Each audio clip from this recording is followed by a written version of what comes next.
Well, good morning, everybody. Good morning, good morning, good morning. It is an excellent day to serve an excellent God in and with the spirit of excellence. Good morning. Happy New Year. Happy New Year 2026. I am Coach Sherry, Chaplain Sherry, your community pastor Sherry, the unmuted one.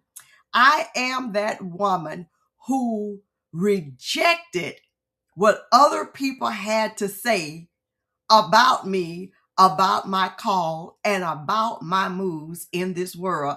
I reclaim my voice after growing up in one of the most conservative Black Baptist denominations in this country.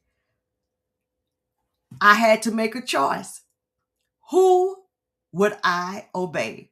Would I obey God or I obey humans? Guess what? I took a chance on me and I took a chance with God. So good morning, everybody. Good morning. If this is your first time joining me, I am so glad that you are here. If it's your first time, I need you to put a 1 in the comment section. Put a 1 in the chat so that I can properly greet you in this space. Happy New Year. Listen, my testimony today is that millions didn't make it, but I am one of the ones who did. And I have sense enough to know that it is not because of anything miraculous or anything that I did. Because let me tell you, 2025 had its share of ups and downs. Some of it was self-imposed. Some of it was others imposed, and then some of it perhaps it was God imposed. But whatever it is, I am still here and you are too. So happy 2026. Now, usually in this space, I am applying makeup, but I had a lot to say today. So I've already kind of like done what I am going to do, except apply that red lipstick, and I'm going to do that with you. So good morning, everybody. Coach Sherry, Chaplain Sherry, your community pastor Sherry from the 800 block of Mooney Avenue. Good morning, good afternoon, good evening, good midnight, whatever your case may be. I am just so happy that you are here. Listen, this is a free space. Your only cost of admission is to like, share, and tag, and to bring others. But I don't want you to share it if you are not finding value. If you find value here, I want you to share. I want you to like. I want you to tag with your circle, click, or your crew, because we all have one. We all pastor somebody. We all have a circle of influence. So as they say, if you're thinking not robbery, go ahead on and invite others into this space.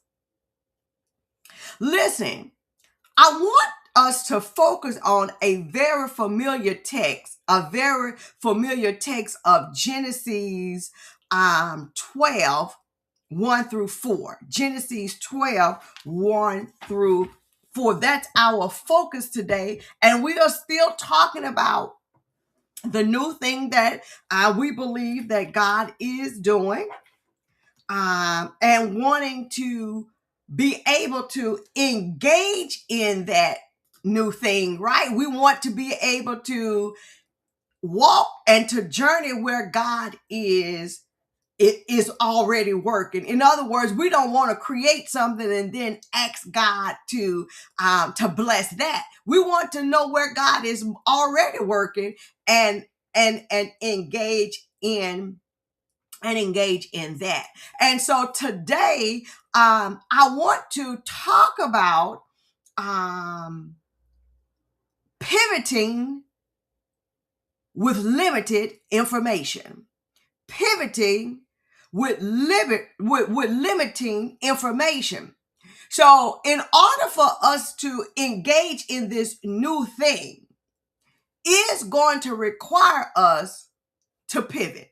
It's going to require us to change directions. It's going to require us to do something different. In other words, it's going to require us to bust a move. It's going to require us to bust a move.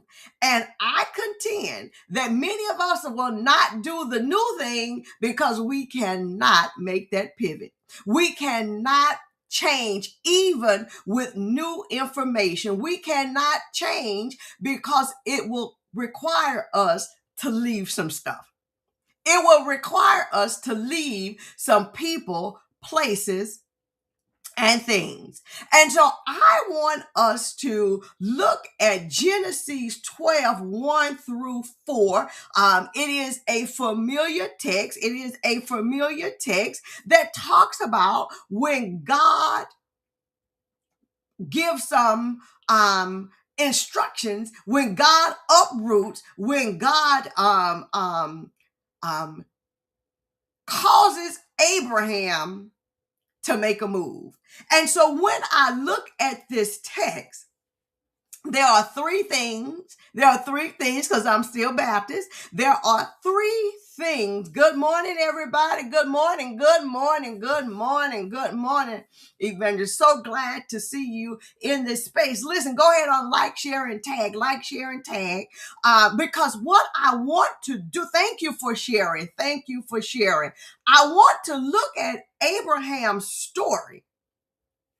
I want to look at Abraham's story in light of us making a pivot in order to engage in the new thing that God is doing. And might I suggest that it may not necessarily be a new thing that God is doing, more so than it is us finally catching up to the work that God is doing. Does that make sense? Does that make sense? And so I want to look at Genesis 12 to remind us that pivoting often begins not with our dissatisfaction, but with God's interruption. I will say that again because I have some stories to tell about how God's interruption came at a time when all was well. With that, I was fully satisfied. I was finally doing the things that, I wanted to do, and I felt that God has called me to. Everything is right. Everything is right. And then God comes with an interruption. So when we look at Genesis 12, 1 through 4, when we look at Genesis 12, 1 through 4, and we look at this story of Abram did not request. Abram did not request a new assignment. Good morning, Miss Constance. Good morning, missionary. Abram, in Genesis 12, there is no way and nowhere do we see that Abram was unhappy with his current situation. Abram did not request a new assignment. Everything was going well where Abraham was. Abram at this time did not request a new assignment. Let me tell you something. Every move that I've made, this move to New Orleans from Alexandria, Miss Constance, you know, everything was going well. I had just gotten my job, finally gotten into the VA system. I was doing well. I was finally making it. I can finally see the light at the end of the tunnel.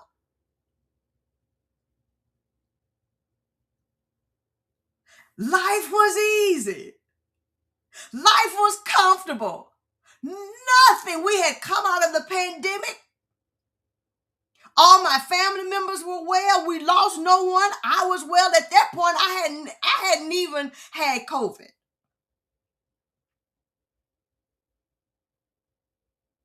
And God interrupted my situation. I didn't ask for a new assignment. God initiated the change. Thank you. God initiated the change. Look at the text. Thank you. Thank you. God initiated this change. Now, this matters, especially for women who have been taught to stay quiet, to stay grateful, to stay put,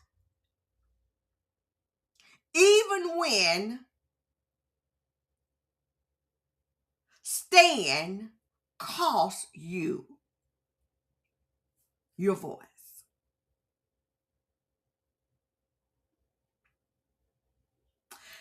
Abram did not request an assignment.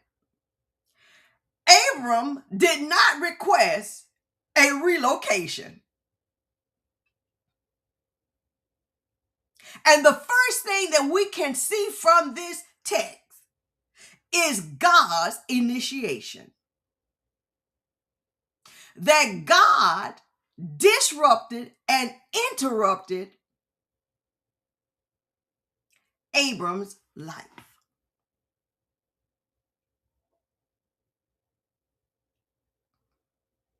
Look at the text. Genesis 12:1 says, "Now the Lord said, Abram."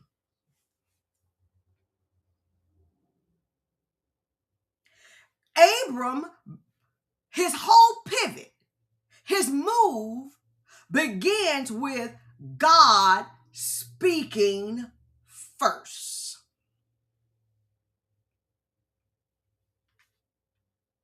God speaks first. God is the initiator. Now, I want us to catch hold of this woman's insight that many women, and especially Black women, doubt their own discernment. They doubt their mother's wit. They doubt their intuition. They doubt the spirit on the inside of them because they've been conditioned to distrust their inner knowing. We have been taught, we have been conditioned to distrust the voice within. That inner knowing, when you feel something, when you sense something, when it's all over you and you can't shake it. But we've been taught to dismiss that.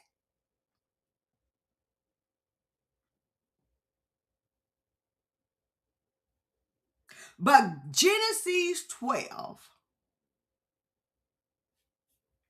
affirms that God often initiates movement, catch this, before we are ready or prepared.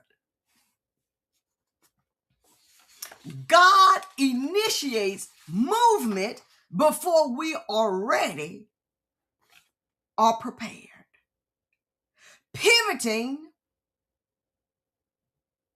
begins when God disrupts what has become too small for who you are becoming. So this interruption has nothing to do with where Abram is.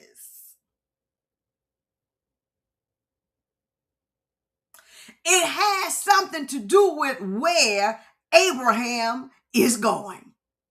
It has nothing to do with who Abram is now, but it has all to do with who he is becoming. So here's my question. Here's my question for us to consider. Where do you sense God stirring restlessness or holy dissatisfaction? That's Abram's story. Where do you sense God stirring restlessness or holy dissatisfaction? So God initiates. But here's the second thing. It's God's initiation and it's also God's instructions. God initiates the conversation or the movement, and then God has the instructions. And so the instructions are: go from your country, your people, and your father's household. Go from your country, your people, and your father's household. So, listen, God names what Abram must leave before God names where he is going. God names what he is to leave before God tells him where he's going. Now, this is where the faith kicks in.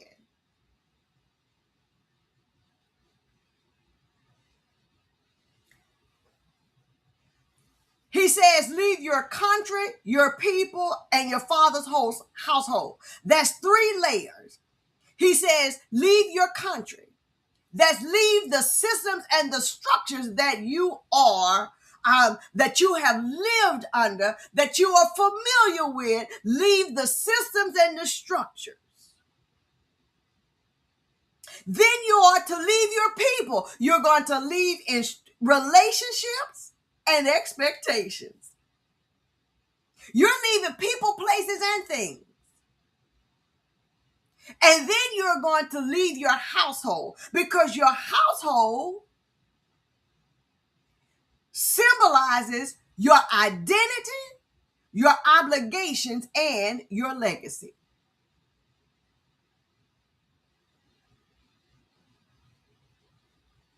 God does not romanticize this. God does not romanticize obedience. God acknowledges the loss. You're going to leave your country. You're going to leave the systems and the structures. That's big, right? That's the outer layer. Then God begins to get a little closer in. Your people. You're going to leave your relationships and your expectations. And then God gets a little closer. You're going to leave your household. You're going to leave your identity, who you've become, who you think you are. You're going to leave your obligations, and you're going to leave your expectations. You're going to leave your legacy. Now, this is important for us, especially for Black women. This is heavy because leaving can feel like betrayal. It can feel like betrayal. But what we need to lean into is our woman's wisdom, which teaches us that staying in spaces that diminish us is not faithfulness. Staying in places that diminish us is not faithfulness. It is harm. It is death dealing.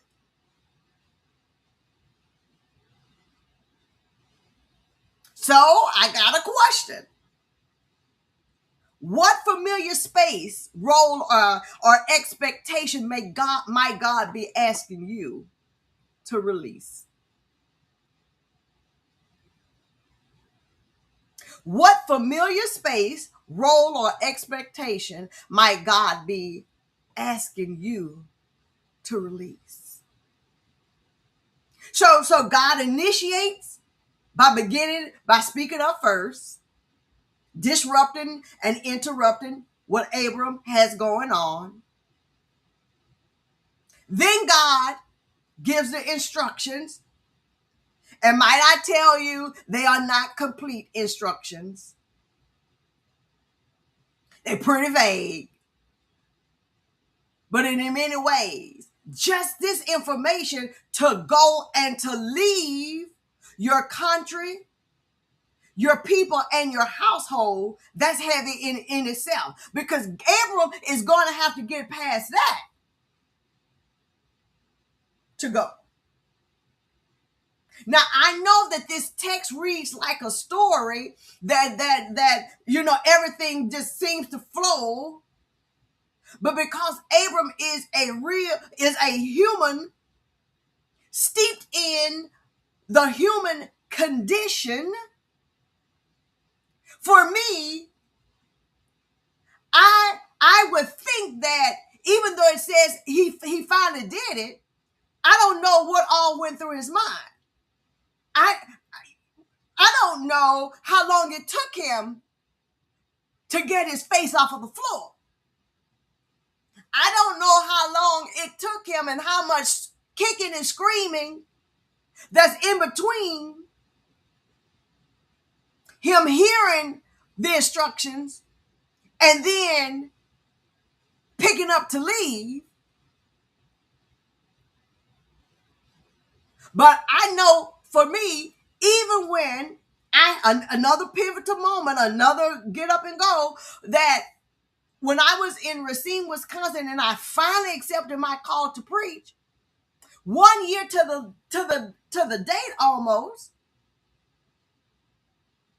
this job in Alexandria, Louisiana, comes along to be an editor at the newspaper. And I remember just so vividly, while packing my shoes, I'm doing it. Why do I have to leave, God? I finally said yes. What are you doing here?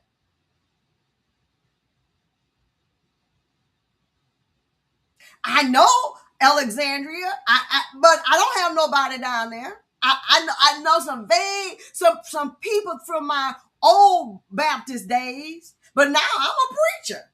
I know they don't believe in women preachers. And just Miss Constance, as clear as day, packing my shoes, boxing up my shoes while I'm sitting in the closet. Here are the instructions, or this is the revelation, that you will go places and you will preach in pulpits that have been cut off to women. But God, they don't, you.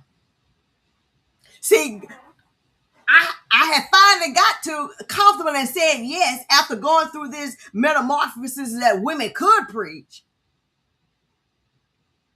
And finally saying yes, I'm ready. I'm ready, Lord. Yeah. But now you're gonna go, cause your need, your work is not here. You have to go back. Because you're going to do things and you're going to say things and you are going to stand in places that have not had women to stand. And can I tell you, now that I think about it, I did. I stood in pulpits that had never had a woman.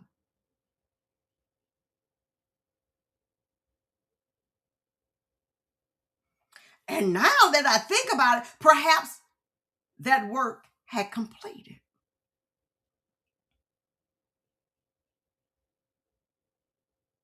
Here's the last thing.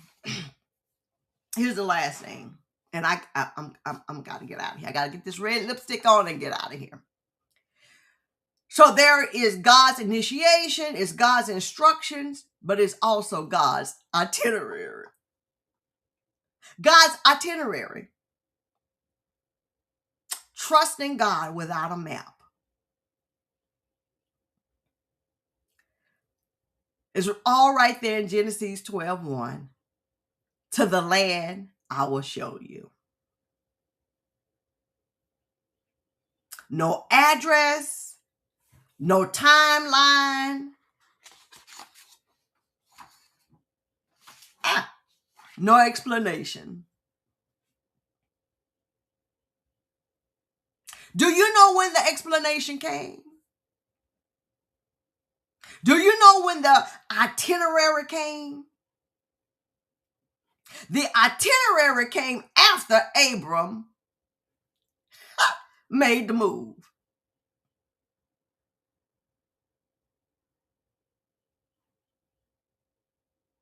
After he made the move.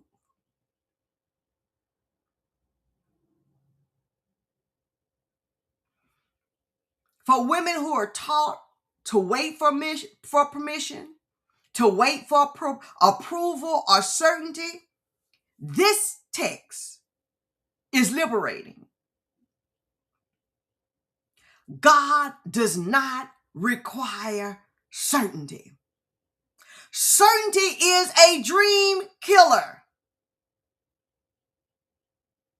Certainty is a dream killer.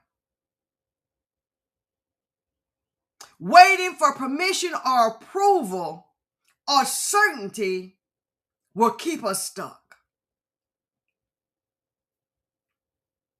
God, now listen here.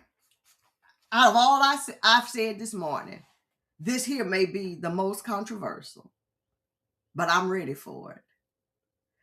That God does not require certainty. Can I just get somebody to repeat that, to put that in the chat? God does not require certainty. God does not require certainty. I don't know, we've got, see, that's that all or nothing thing. You either got faith or you got doubt. And so we live in that.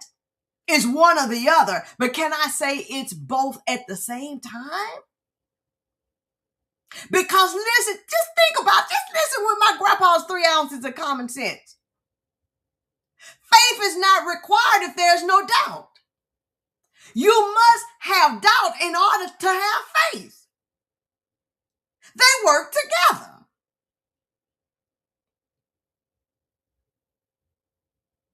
Here is the question.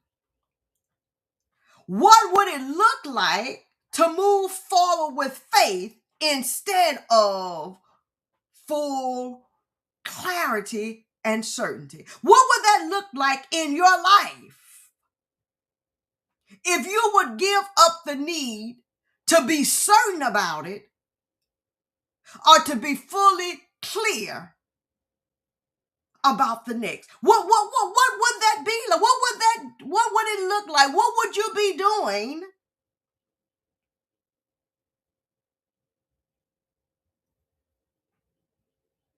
if you didn't have to have permission, approval, or certainty?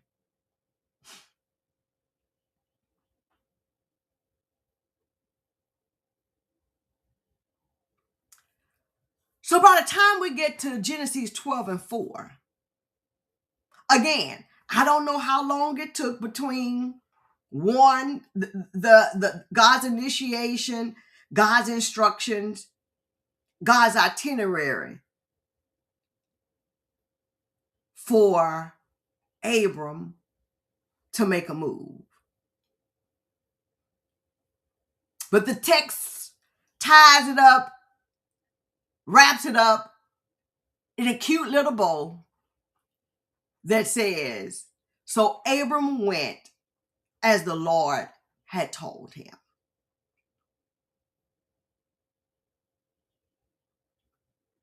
His movement is not loud, is not dramatic, but it is decisive.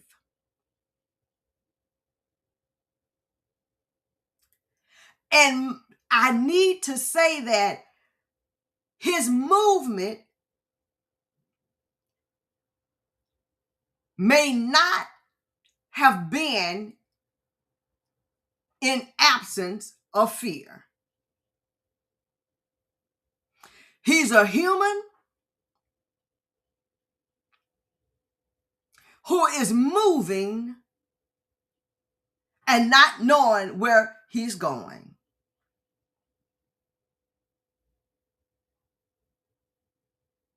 Fear may have been present.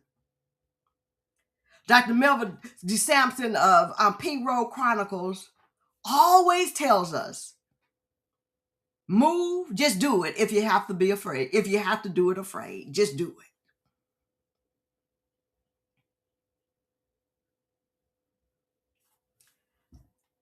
I'm going to get out of here with this.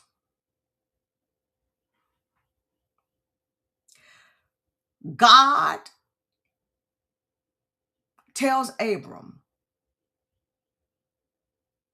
I'm going to bless you to bless others. I'm going to bless you so that what's on this side is equal on this side. I'm going to bless you, and your obedience, your movement is going to bless others.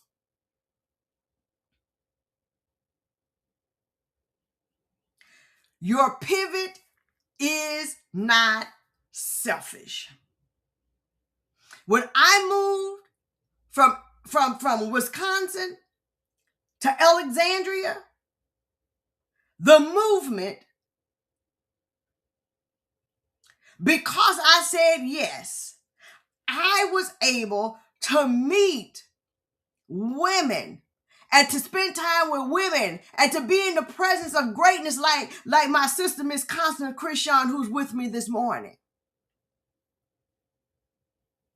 And perhaps she would say that some of my whatever rubbed off, and I have to believe because she's still here this morning, right? That my move certainly blessed me.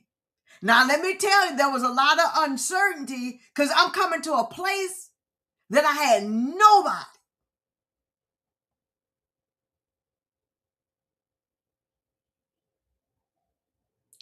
But what I want to believe is that when I left, I had created a culture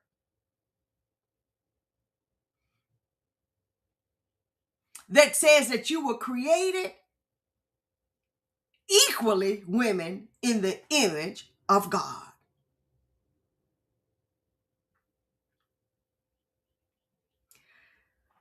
This pivot in your life is not selfish. Your obedience creates room for others to live freer. Because when we pivot, we model courage and faith for generations to come. Listen, here's a question. What would trusting God's itinerary look like for you in this season? What would God's itinerary look like for you in this season?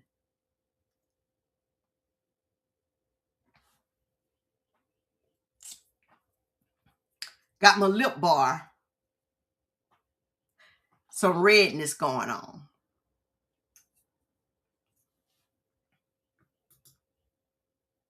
Listen, if you're discerning your next move, I would love to walk with you.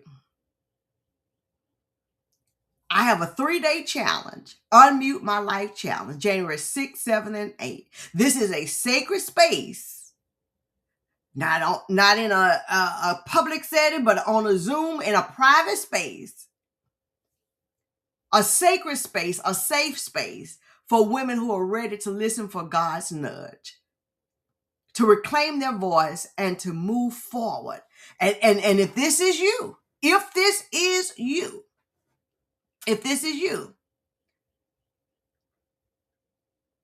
I need you to register. I'll put that in the comment section at www.sherryljackson.com. Unmute my life.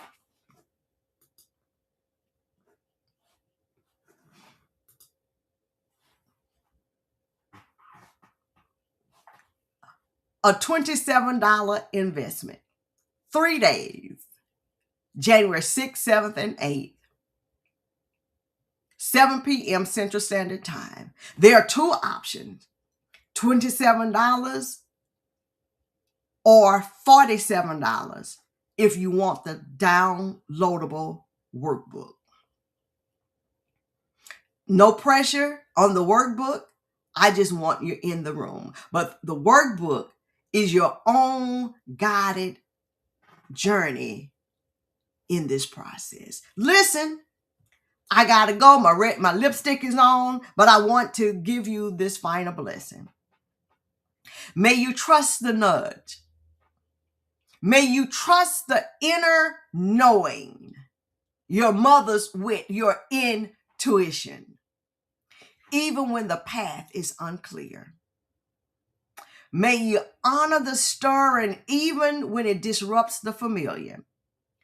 And may you remember, if God said go, then grace has already gone ahead of you.